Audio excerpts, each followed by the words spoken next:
रज आसला माने चारिआडे पोड़ पिठार बास्ना पूरा महकी उठे। घर घरे पूरे पूरे समस्त घरे पूरा पोड़ पिठार बास्ना महकी आसे। किए किए क्षीर पोड़ पिठा करती, किए किए चाउल पोड़ पिठा करती, किए बिरी चाउल पोड़ पिठा, किए जंतुणी पोड़ पिठा आउ बिना जंतुणी पोड़ पिठा। आज आम तैयारी करवा क्षीर पोड़ पिठा। पोड़ पिठार राजा होची क्षीर पोड़ पिठा। क्षीर पोड़ पिठा माने एते नरम जे पाटी रे देउ देउ आपणकर मेलई जीव। जमीती आमर छेनापोड़ जिते नरम होता है ताठारू भी अधिक नरम होची एई क्षीर पोड़ पिठा।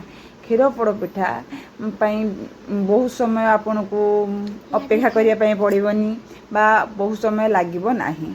मात्र 3टी सामग्री रे एई क्षीर पोड़ पिठा तैयारी। चाउल आउ चीनी क्षीर ये 3टी सामग्री रे क्षीर पोड़ पिठा तैयारी करा जायछि।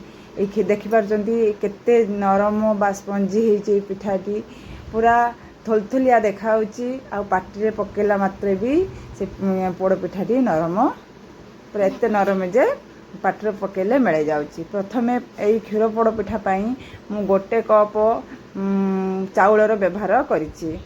ता सहित 1 कप चाउल पाई मु नेइछि फाळे नड़िया आउ गोटे छोट ग्लासे क्षीर नहीं ताकू भल भाव ग्राइंडिंग करी आनली। देखंतु एपटरे गैस रे मु गोटे मोटा कड़ईटे बसैछि। पोड़ पिठा पई आपण मोटा कड़ईर व्यवहार करि परिबे। प्रथमे कड़ई रे घिओ पकई मु ड्राई फ्रूट्स को भाजी नेली। बादाम आउ काजू को भाजी नेली। हिसाला परे किसमिस पकई ताकू मध्य भाजी काढी नेली। आउ नड़िया को नूला नूला कर रखिले ताकू भाजी काढी नेली। सेही कड़ई रे मु 1 कप चाउल पई मु 4 ग्लास क्षीर नहीं बा 1 लिटर क्षीर नहीं।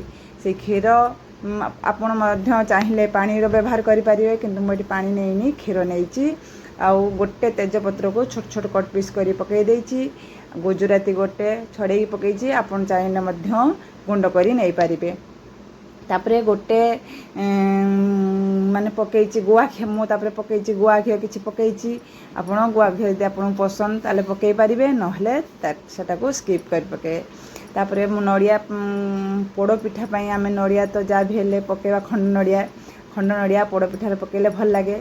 मु आउ फाळे नड़िया को खंड खंड करी से क्षीर रे पकई फुटै नेली।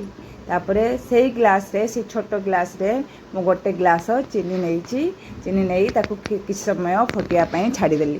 तापरे क्षीर फुटी आसला मात्रे के मु जो ग्राइंडिंग कर रखिथिबा बेटर को अल्प अल्प करी ताकू पकईले पकई एपट पकई कि खड़िकार आपण गोलैबे नचे तो टाल टाल हो।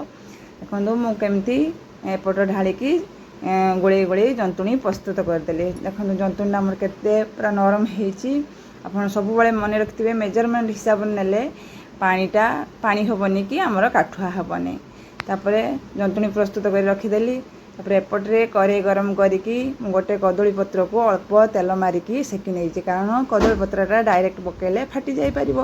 तेणु करी मु अल्प गरम करी ताको कड़े पके देई तापरे घिओ गुआ घिओ लेप दे देइछि।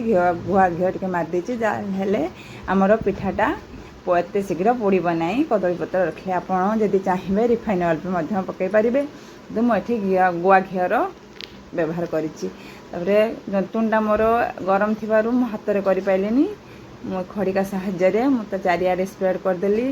तापरे भाजी के रखिथिबा जो खंड नड़िया को चारिकड़े देई पूरा सजाई देली। आपण चाहिए अन्य किसी ड्राई फ्रूट्स मध्य दे पारिबे सजाइया पई चेरी नहीं पारिबे। मु खाली एठी नड़िया नेइछि। तापरे किछि गुआ घिओ मारी देई ताकू कदली पत्र देई ताकू 30 मिनिट पई मु ताकू मीडियम फ्लेम रे छाड़ी देली। देखिली 30 मिनिट पर मोर पिठाटी पूरा प्रस्तुत हो जाइए। किंतु तल कलरटा बढ़िया आसी किंतु ऊपर कलरटा भल आसी नथिबा हेतु मुझे कौन कली आउ गोटे तावा गरम करी ताकू पिठाटा को ओल्टी देली।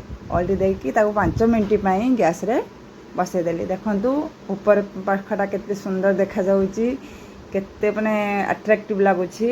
पूरा क्षीर पोड़ पिठा आपण थरे घरे बनातु खातु। यही भली प्रोसेस रे मु जो भली प्रोसेस रे आपन को कहली सेही भली प्रोसेस रे आपण पोड़ पिठाटा बनातु। मात्र 30 मिनिट समय लागिबो କିନ୍ତୁ ଖାଇଲେ ଆପଣଙ୍କୁ ବହୁତ ସ୍ୱାଦିଷ୍ଟ ଲାଗିବ। ପୁରା ଖାଇବେ, ଆପଣଙ୍କୁ ଜଣା ହିଁ ପଡ଼ିବନି ଆପଣ ପୋଡ଼ପିଠା ଖାଉଛନ୍ତି କି ଛେନା ପୋଡ଼ ଖାଉଛନ୍ତି। ଆପଣ ଥରେ ଏଇ ରଜରେ ଏହାକୁ ତିଆରି କରନ୍ତୁ। ରହିଲି।